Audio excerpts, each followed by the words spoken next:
It's Jack from Messy News. There has been a decrease in chocolate. The workers that work in Africa cannot provide the needs of Americans in other countries' need of chocolate. Workers in Cote d'Ivoire are having trouble keeping up with the amount of chocolate needed across the world because of crop diseases and droughts.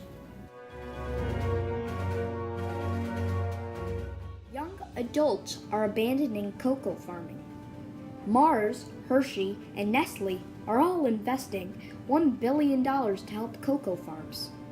Cocoa Action is their plan to help 300,000 cocoa farms in Cote d'Ivoire and Ghana. They are improving their lives, 1,200 lives across the West Africa to help around cocoa farms to help them move along. In 2015, 7.1 million sweets were consumed across the world.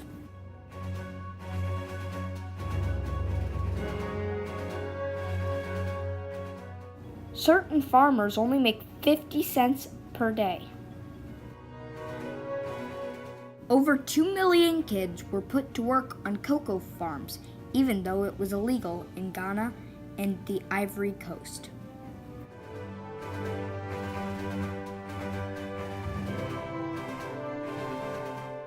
Cocoa beans are made on cacao trees, which are located on the equator. Each tree contains 50 cocoa beans, and you need about 400 to get a pound of chocolate.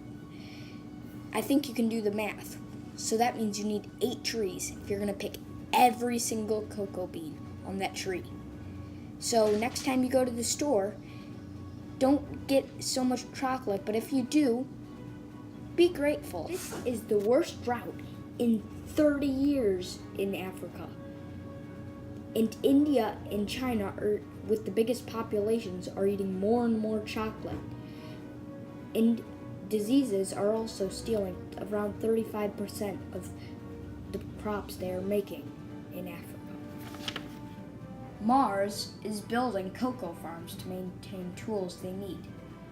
Hershey's is telling them tips on things like what fertilizer to use. Nestle are building schools for the children who work on the farms. Until next time, bye-bye.